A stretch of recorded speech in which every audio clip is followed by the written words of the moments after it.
3월 18일 토요일 새벽 하나님의 말씀은 마태복음 22장 1절부터 14절 말씀입니다.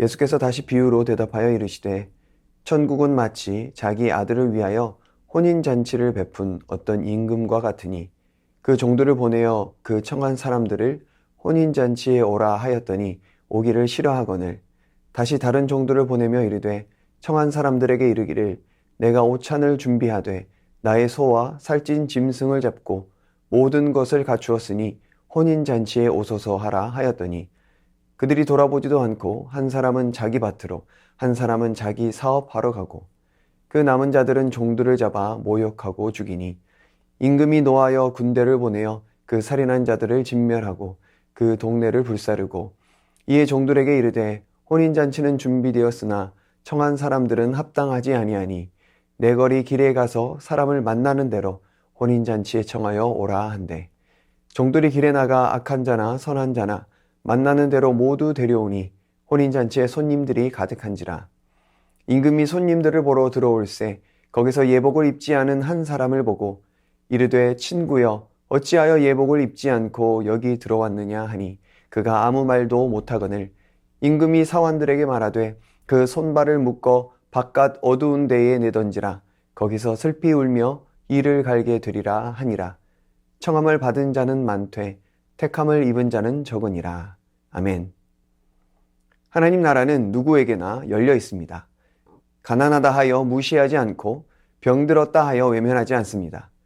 경제적 능력에 따라 대우가 달라지는 것도 아닙니다. 그 어떤 차별도 없이 모두에게 열려 있습니다. 하지만 아무나 그 나라를 누리는 것은 아닙니다. 우리 죄를 사하신 예수 그리스도를 믿는 믿음으로만 가능합니다. 오늘 본문은 천국이 혼인잔치를 베푼 임금과 같다고 말합니다. 임금은 종들을 보내 혼인잔치에 사람들을 초청합니다. 하지만 그들은 자기 일이 바빠 초청을 거부합니다.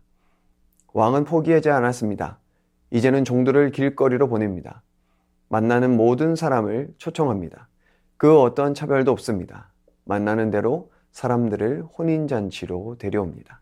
그런데 한 가지 중요한 게 있습니다. 바로 예복입니다. 누구나 초청받지만 아무나 참여할 수는 없습니다. 예복을 입은 자만이 혼인잔치에 참여할 수 있는 것이죠. 그래서 12절 말씀을 보면 임금이 예복을 입지 않은 한 사람을 발견하며 이야기합니다. 친구여, 어찌하여 예복을 입지 않았는가?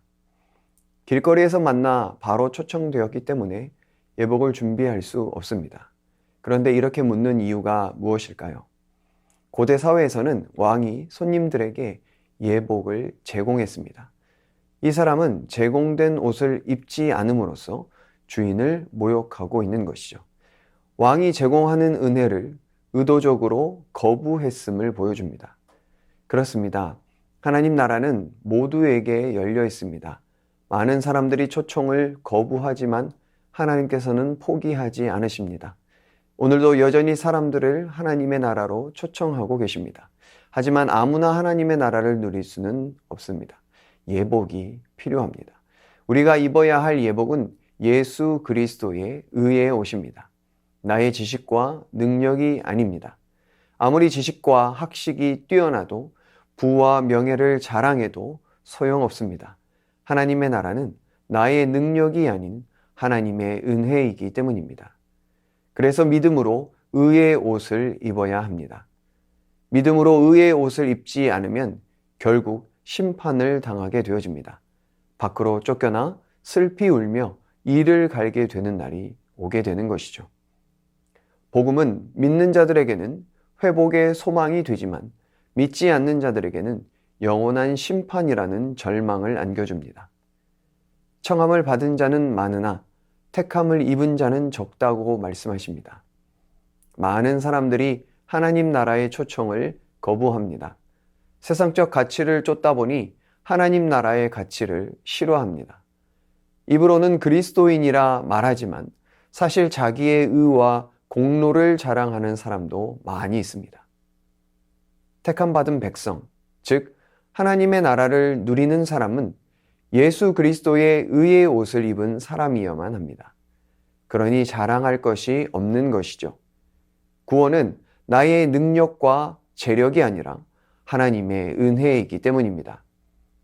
그러므로 우리는 구원받은 자답게 살아가야 합니다. 늘 겸손한 마음으로 살아가야 합니다. 사랑으로 섬기며 살아가야 하는 것이죠.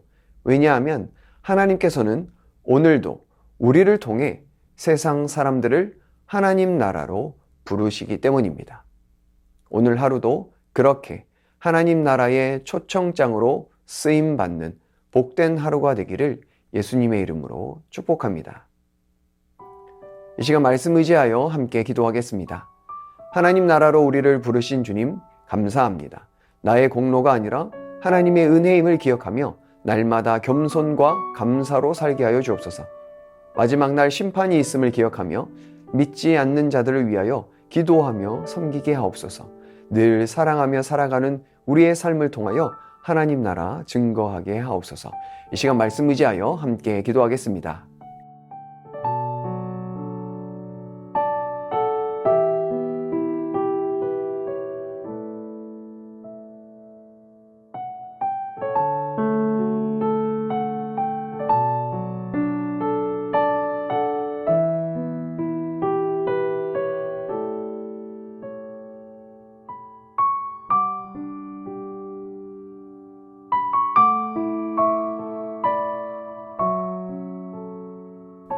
계속해서 나라와 민족을 위해서 기도하겠습니다. 위정자들이 국익과 국민들을 진심으로 생각하는 자들이 되게 하여 주옵소서. 일제강제징용과 위안부의 모든 피해자들을 위로하시고 합당한 해결책이 마련되게 하여 주옵소서. 튀르키예와 시리아를 비롯한 열방 가운데 참된 평화가 임하게 하여 주옵소서. 계속해서 나라와 민족과 열방 위해서 함께 기도하겠습니다.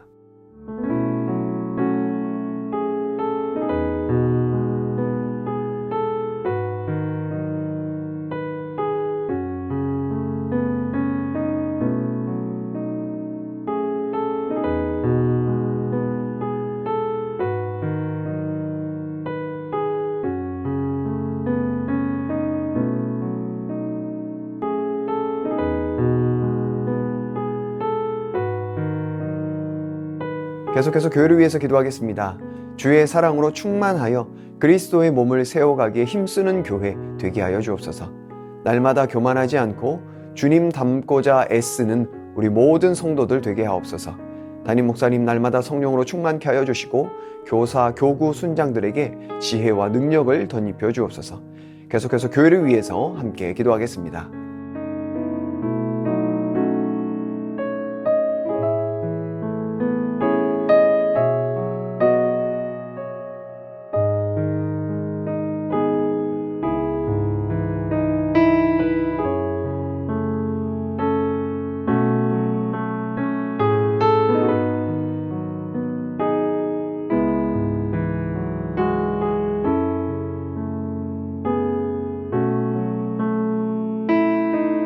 마지막으로 선교사님과 환우들 위해서 기도하겠습니다.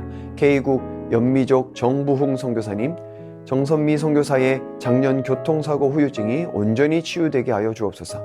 현재 교제하고 있는 현지인들에게 자연스럽게 복음을 전할 수 있는 환경과 마음 상태를 주장하여 주옵소서.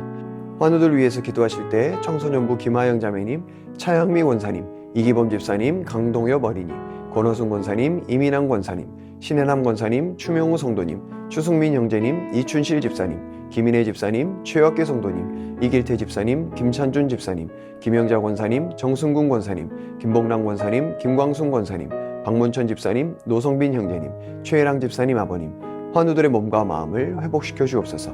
이 시간 선교사님과 환우들 위해서 기도한 후에 개인 기도하겠습니다.